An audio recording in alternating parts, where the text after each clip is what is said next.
Get this and get it straight. Crime is a sucker's road, and those who travel it wind up in the gutter, the prison, or the grave. This time an old Spanish woman who cared, a red-headed mink who didn't, and a green suede button beside a corpse. All led me to a wounded man with a gun in his hand, cornered on a warehouse roof. It happened like this. From the pen of Raymond Chandler, outstanding author of crime fiction, comes his most famous character in The Adventures of Philip Marlowe.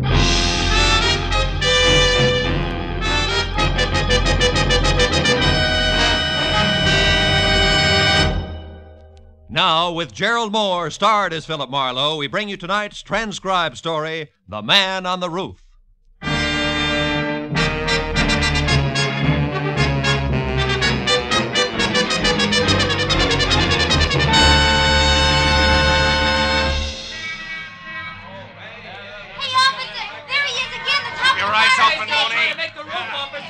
Look, he's bleeding. You got him the last time. Yeah, there he goes. There he goes, Mooney, up there. The iron lad leading to the roof. Let him have it. See him? They missed. He's on the roof now. He made it, Lieutenant. He's on the roof. Should I go up the fire escape after him? No, he's got a gun, Mooney, and he's hit. Put in a call for tear gas launchers. We'll use them from the roof across the street. It'll take a half hour. He isn't going anyplace. Go ahead, Mooney. Okay, Lieutenant. Hey, here comes Marlowe. About time I want to talk to him. Mooney! On the roof. He's over the edge there. Fire, Mooney! Matthews, hold it. Mooney, don't shoot again. What are you talking about, Marlowe? He's a killer. He's armed and dangerous. Listen to me. What do you want us to do? Scold him and send him home without a supper? Matthews, I'm going up after him. No, you're not, Marlowe. Come here. Let go of me, Listen, Matthews. Marlowe, nobody goes up there. We're going to gas him out. Come on, Mooney. Call for launchers. Matthews, please, listen to me, will you? No, why not? Tell me the whole story. We got nothing but time till they get here with those launchers. Please, Matthews, quit kidding. Nobody is kidding, Marlowe. That boy up there is a killer. Keep watching that roof, Becker. You make it curious. Well, Marlowe, this story you've got. About 10 minutes ago, At Matthews. the beginning, Marlowe. Go on, Phil. I'm trying to. We'll start at the front. I'm a sucker for detail. You got a half hour before the tear gas arrives.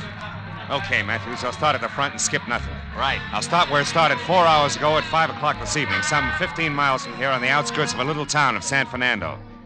A telephone call from a woman whose voice had said that she was old and Spanish and very worried had brought me out to the place. A woman named Senora Andrade who told me that her only boy was heading for a lot of trouble and that I had to stop him. The Andrade home stood out like a thoroughbred alongside the milkman's horse in comparison to the other houses squatting on the sun-baked soil. And the Senora herself, at maybe 60 and in a cheap black cotton dress, a lace shawl and homemade slippers, was the tidiest person I'd ever seen.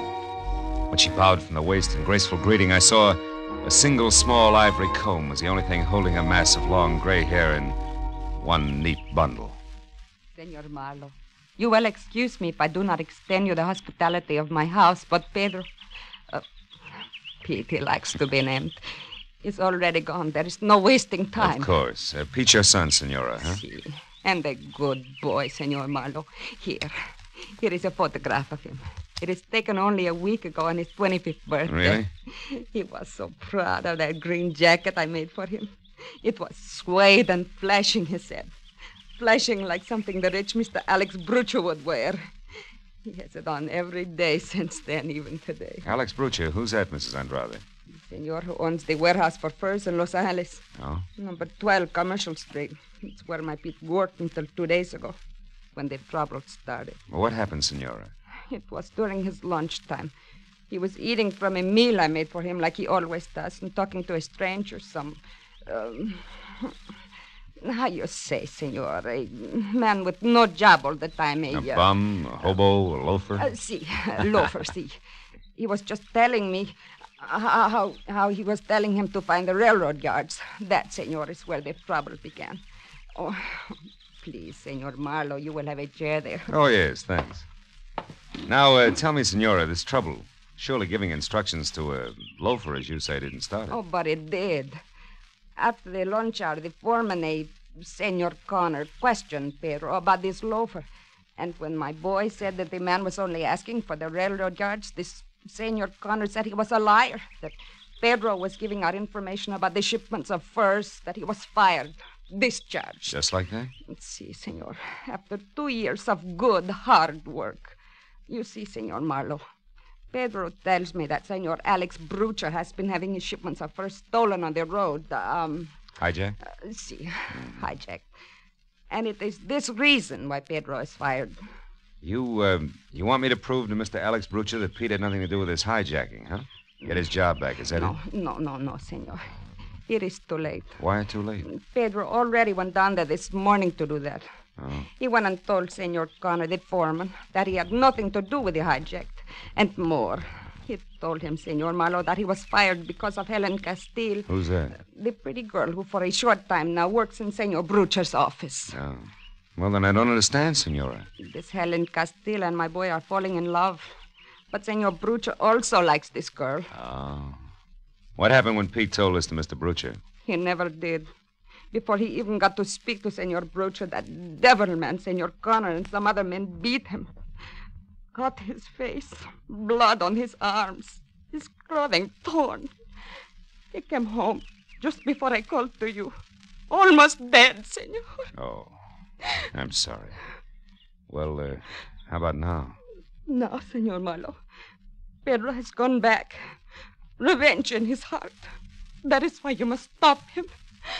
Senor, you must bring him home before he kills. Before it is too late. Take it easy. No, take it easy, Senora. Don't worry. I'm sure I can bring him back. Positive. Oh, gracias, Senor. It's all right. Here, Senor, in this hand. I have money. 19, maybe more dollars here. You take it. No. Not yet, Mrs. Andrade. I don't think it'll cost that much. We'll see, huh? Goodbye, Senora.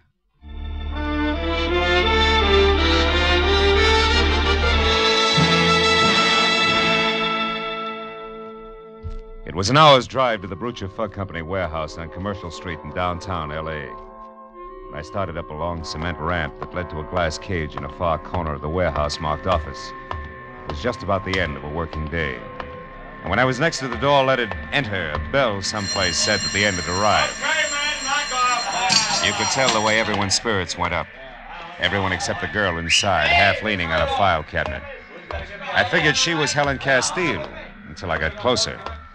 The on-fire red hair and green eyes with hat and shoes to match could have gotten by.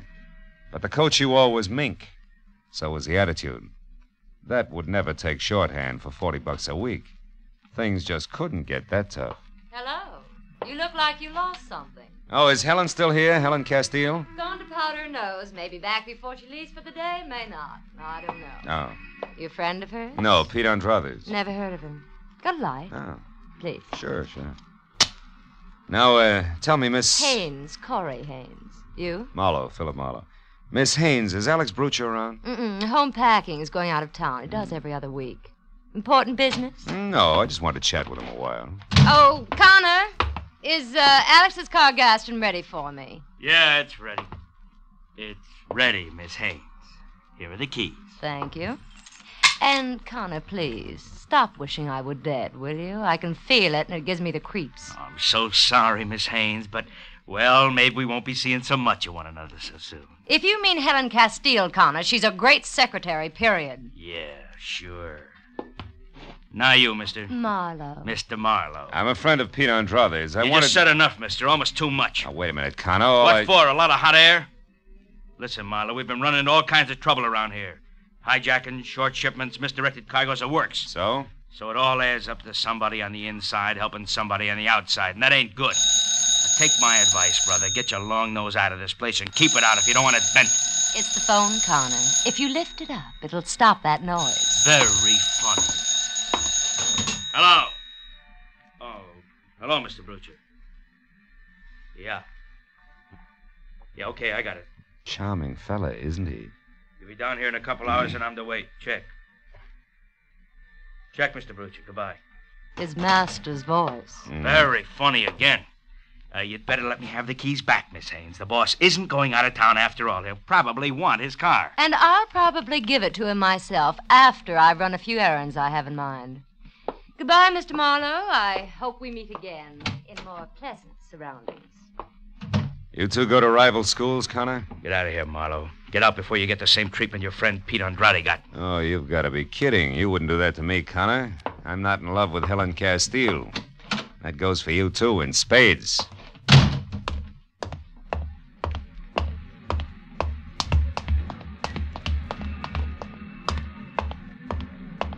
Hey, you, Mr. Marlowe. What? Over here behind the crates. I don't want Connor to see us. I'm Helen Castile. How do you know who I am? There's an intercom phone in the office you just left. Yeah, I see what you mean. I knew Pete was in some trouble. I haven't heard from him in 2 days. Oh, Mr. Marlowe, what they've done to him is terrible. But how do you know about it? Did Pete come to you? No, his mother hired me. I'm a private detective, which, Helen brings up a sharp point. Are you sure you're not playing both sides, baby? Well, you... All right, save it. That's all I wanted to know. Well, you want... You mean you just said that to see how I'd act? Well, I had to be sure. After all, you're still working for Alex Brucher. Not anymore. I only stayed on before this because I didn't want Pete to be fired. Oh, Shh. Hold it.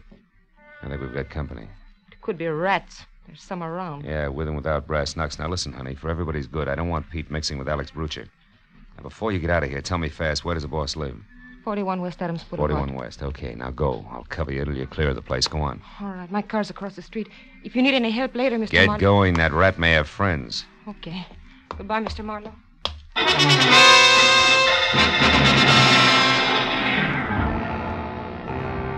Helen got to the front gate, out into her car, and away without anybody bothering her. And a couple of minutes later, I covered the same smooth course, and I was beginning to believe that the rats were just that, except that when I was in behind the wheel of my coupe and heading for Adams Boulevard, I picked up a pair of headlights in my rear-view mirror, which for the next 40 minutes have zigzagged, stuck like they were painted there. But finally, a traffic jam gave me all the brake I needed. And a sharp right turn, followed by a lot of speed, left me free and once again on my way to West Adams Boulevard.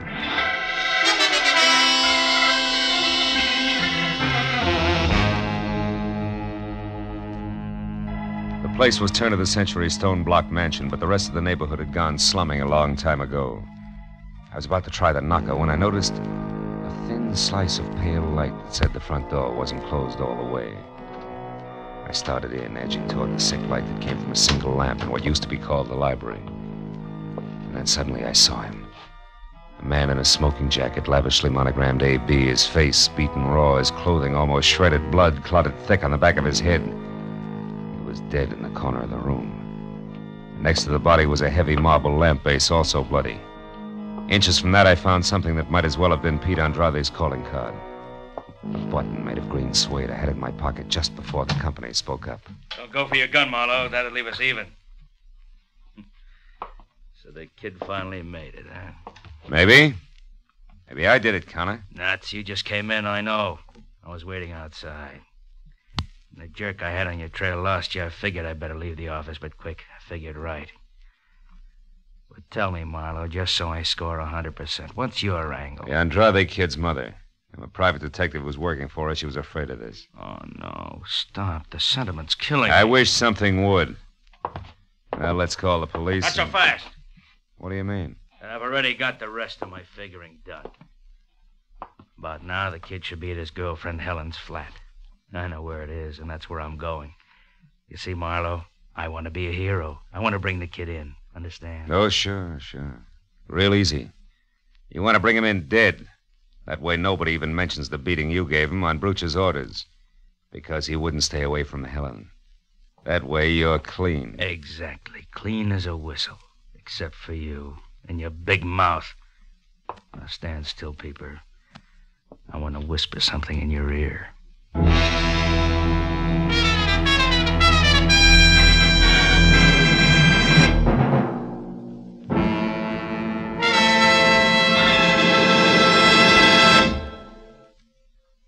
In just a moment, the second act of Philip Marlowe. But first, you're going to think the laughter of April Fool's Day came late when you listen to CBS this Wednesday night, for it's going to be one of the craziest, merriest, maddest nights of entertainment you've ever heard. Bing Crosby will be playing host to Arthur Godfrey and Perry Como.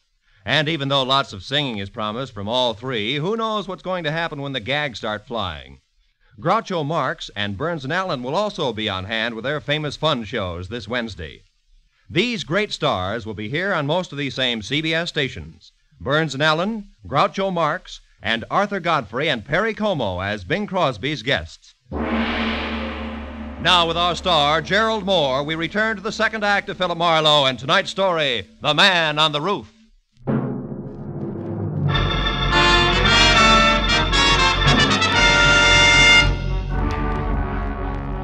Connor started toward me with a .38 wrapped in his thick fist. I figured I better do something about him and do it fast. I waited until he walked around Brooch's body on the floor and it was out of his line of vision, then I pointed at it. Connor, look, he's moving. What's that? Hey! An old trick, sucker. Now let's throw your gun out of the conversation. We'll start over. Come on, get up. Get your hands off. Get them off, you crummy. Look, Heavy, I'm going to get an answer out of you one way or another. Make it easy on yourself. Now get up. I said get up. All right. All right, Wise. You win this round. That's better. What do you want to know? Helen Castile's address. She's got her room. Number 4, 3200 Crenshaw. Thanks. So long, muscles.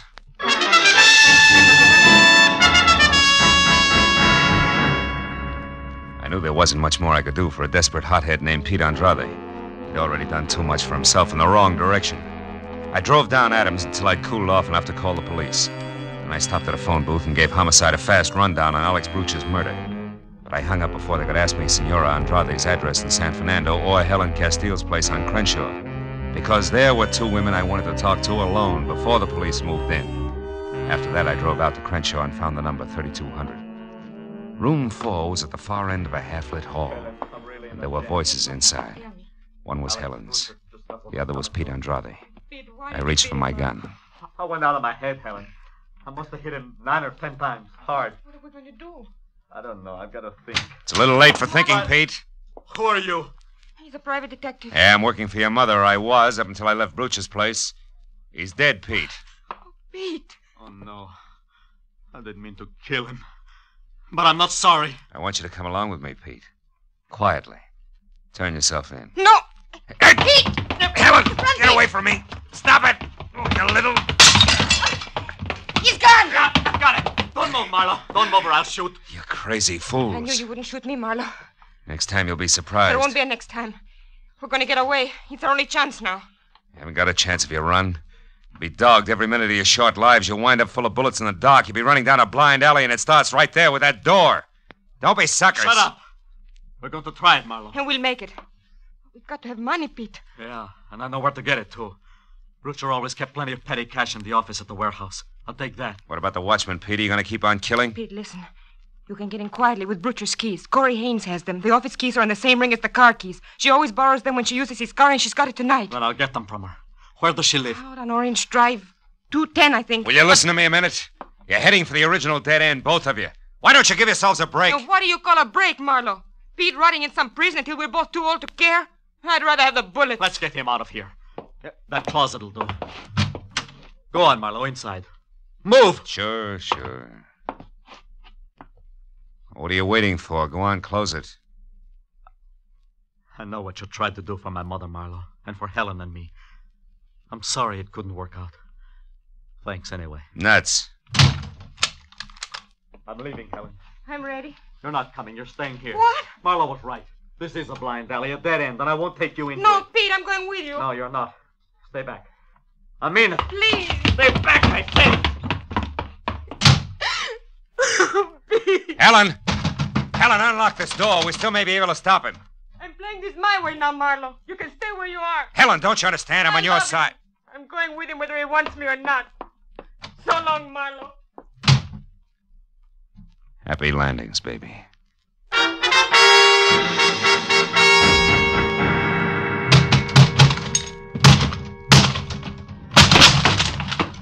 The lock on the closet door gave up before I did, but only because it was older by several years. I got out of the house and kept ahead of the speed limit all the way to Orange Drive and figured for what it was worth that I'd cut Pete's lead down to a scant 10 minutes. I parked in front of a Spud Nut coffee shop on the corner and walked down to 210. By the time I got within knocking distance of Corey Haynes' front door, I could see that the only light in the place was spilling out of the sunken double garage that housed a new gray Nash. But when I moved closer, I knew that 10 minutes was all that Pete Andrade had needed. Corey was sprawled out on the grease-spattered concrete floor and very still. Very still. And standing limply against the wall was Helen Castile, staring down at the redhead with a pair of hopeless eyes that seemed already half dead. As I walked down the ramp, she heard me and looked up. I knew you'd get here. I don't care now. We're both late, is that it? Yeah. I didn't see him. He was already gone when I got here. I found her like that. Then he must have gotten the keys. Yes, from her purse. That's it over there. Uh-huh. Why didn't you follow him? You knew where he was heading. I couldn't. when I saw her there, I just couldn't because I think she's dead, too. No. She isn't dead. You mean she's just out? Yeah. A long way out, but not dead.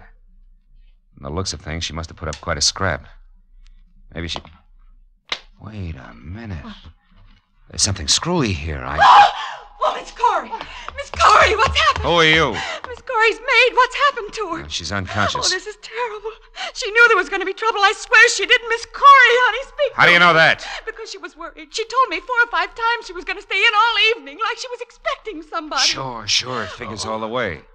Look here. Are you sure this is her purse? It certainly is. Was she robbed? Not exactly, but... Oh, yeah. This clinches it. Now, look, call an ambulance right away. Get Corey into a hospital and hurry. Oh, yes, sir. Helen, you stay here with her. Don't leave, understand? Right. I'll see you.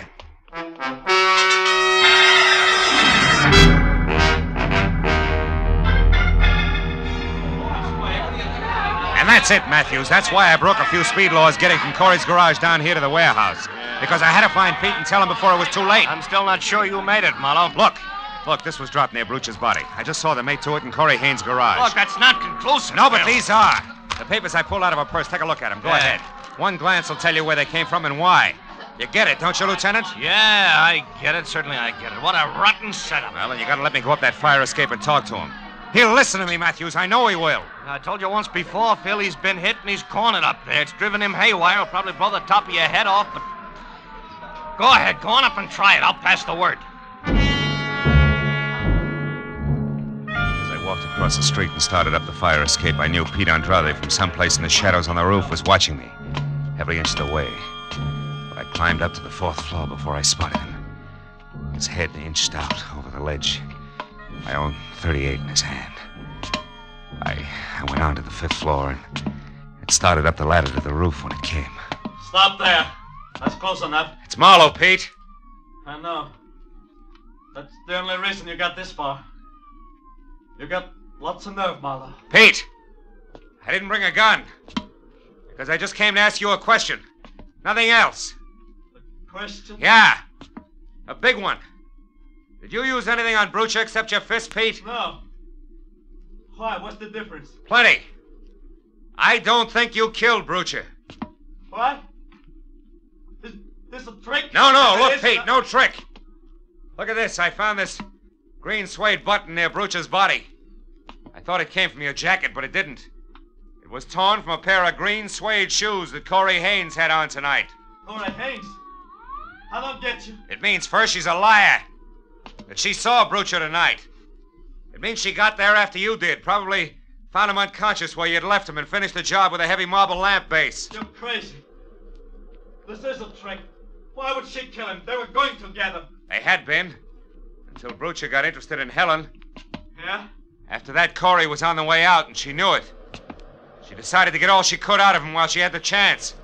Go on. Every time she borrowed his car, she used the keys to get into the office, steal information out of the files, and sell it. She was the informer. That dame. I'm coming up, Pete. How do you know all this? I found some papers to prove it in her purse. She was in a tough spot when Brucha changed his mind about leaving town tonight. Yeah? She had to get the papers back in the files or Brucha would discover they were missing. But Connor staying in the office prevented it, so she was trapped. I see. When she saw a chance to kill Brucha and have you blamed for it, she grabbed at it. Are you convinced, kid? I almost shot you, Marlowe. Why did you take such a risk and climb up here? Because your mother has some ideas that I wouldn't like to see her lose, Pete. Also, I wanted my gun back. Well, do I get it? Yeah. You bet. Here. And thanks, Marlowe. I feel so good now. I guess I can. I know just how you feel, kid. I don't climb fire escapes like this every night. Believe me.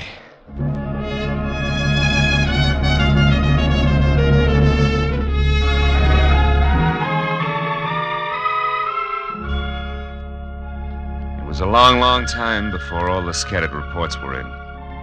Before the doctor in the prison ward had said that Pete would be okay, and before Corey Haynes had put a wobbly signature to a full confession of murder.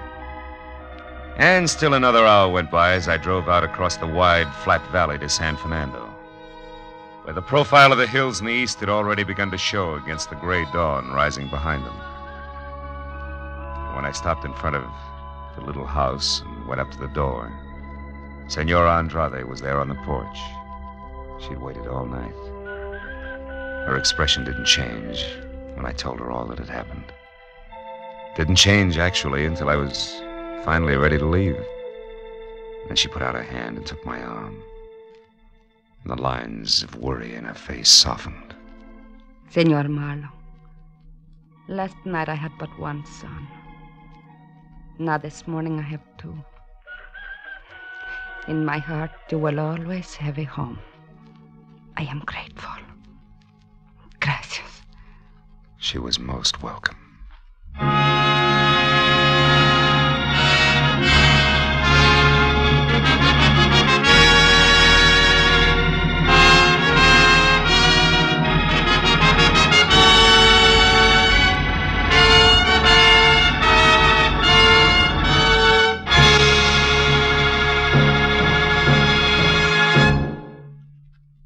The Adventures of Philip Marlowe, bringing you Raymond Chandler's most famous character, star Gerlad Mohr, are produced, directed, and transcribed by Norman MacDonald, and are written for radio by Robert Mitchell and Gene Levitt. Gerlad Mohr may currently be seen starring in Republic's The Blonde Bandit. Featured in our cast tonight were Virginia Gregg, Jack Edwards, Lillian Bayef, Doris Singleton, and Jack Crucian. Detective Lieutenant Matthews is played by Larry Dobkin. The special music is composed and conducted by Richard Arant.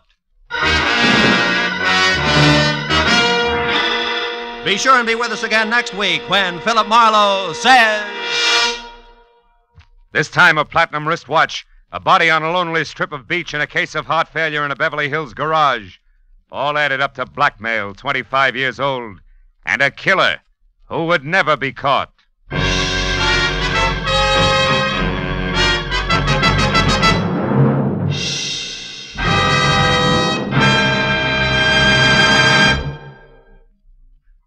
CBS invites you to hear one of the great ad-libbers in show business, Groucho Marx, every Wednesday night on most of these same CBS stations.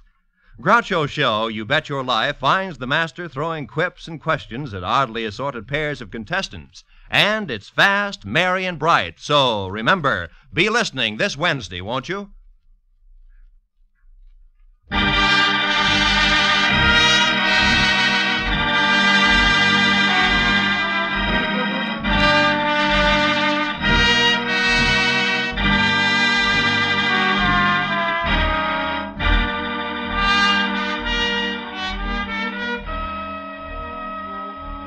When disaster strikes, the Red Cross is on the spot to give relief in the emergency. But its work does not end when the wind dies down, the fire is out, or the flood recedes. It goes on in many different ways, helping to restore people to their normal way of living. The Red Cross is a great humanitarian service in which you have a very direct part, because the funds which are used are the contributions which you make to the Red Cross. And they are funds used in a common-sense program that ensures the most good for the most people. Red Cross disaster relief and rehabilitation is one of the great reasons why we must keep our Red Cross ready. All may help. Give now to the 1950 Red Cross Fund. Remember, whatever you gave before, this year, add a quarter more. This is Roy Rowan speaking. Now, stay tuned for Pursuit, which follows immediately over most of these same CBS stations. This is CBS, the Columbia Broadcasting System.